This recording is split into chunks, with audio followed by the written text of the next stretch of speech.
அமெரிக்கால 60 மாடி கட்டடம் கட்டுவாங்க. இப்போ அவங்களுக்கு பெரிய சவால் அங்கே என்ன வந்துச்சுன்னா, இந்த 60 மாடி கட்டடத்தில் என்ன பெரிய சவால் வந்துச்சுன்னா, 20வது மாடிக்கு மேலே யாருமே வாங்க மாட்டாங்க. என்ன பிரச்சனைனா, இந்த லிஃப்ட்டில் போகிறாங்கல்ல, போகும்போது 20வது மாடி வரைக்கும் ஒரு 10 நிமிஷத்தில் போயிடலாம். இந்த 21, 22லாம் போகும்போது லிஃப்ட்லேயே ரொம்ப நேரம் இருக்கிற மாதிரி அவங்களுக்கு ஒரு ஃபீல் ஏற்படுது. அதனாலே இந்த ஷாப்பிங் மாலில் யாருமே அந்த கடைகளை வந்து வாடகைக்கு வாங்க வரமாட்டாங்க. 40வது மாடிக்குலாம் யாருமே போக மாட்டாங்க. ஏன்னா இந்த லிஃப்ட் வந்து ஒரு மாதிரி அடைச்சலா இருக்கு, இல்லை 20 நிமிஷத்துக்கிட்ட லிஃப்ட்லேயே போக வேண்டியதாக இருக்கு. அதனால இந்த லிஃப்ட்டில் ஏறுறவங்களை எப்படி என்கேஜ் பண்ணலான்னு ஒரு கேள்வி வருது. இப்போ லிஃப்ட்டில் ஏறுறவங்களை ஏதாவது ஒரு வகையில் என்கேஜ் பண்ணணும்ல, என்னென்ன பண்ணலான்னு இப்படி ஒரு பிரெயின் ஸ்டார்மிங் செஷன் வைக்கிறாங்க. என்ன பண்ணலாம் அப்படின்னு ஒருத்தர் சொல்றாரு, லிஃப்ட்டில் ரேடியோ வைக்கலாம் சார், லிஃப்ட்டில் டிவி வைங்க சார், 20 நிமிஷம் அவன் டிவி பார்த்துக்கிட்டே போவான் சார். இப்போ இதெல்லாம் ப்ராக்டிக்கலாக பாசிபிளானா கிடையாது. இத்தினோண்டு இடத்துல ப்ராக்டிக்கலாக லிஃப்ட்டுக்குள்ளே டிவி கொண்டு வர முடியுமா, லிஃப்ட்டுக்குள்ளே ரேடியோ கொண்டு வர முடியுமா, இல்லை லிஃப்ட்டில் இதெல்லாம் பண்ணவே முடியாது ப்ராக்டிக்கலாக.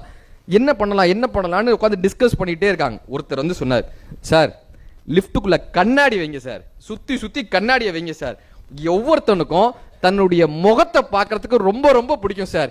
20 நிமிஷம் இல்லை சார், 1 மணி நேரம் ஆனாலும் நம்ம பையன் முடிய வாரிக்கிட்டே இருப்பானே தவிர அவன் சலிக்கவே மாட்டான் சார்னு சொன்னார். அதை தான் லிஃப்ட்டில் சுற்றி கண்ணாடி வந்துச்சு. அதை சொன்னவர் ஒரு இந்தியர். அவருடைய அப்பா ஒரு சலூன் கடை நண்பர். அவங்க அப்பா வந்து ஒரு முடி திருத்துபவர். அங்கிருந்து அவனுடைய அனுபவத்தை எடுத்துக்கிறாங்க.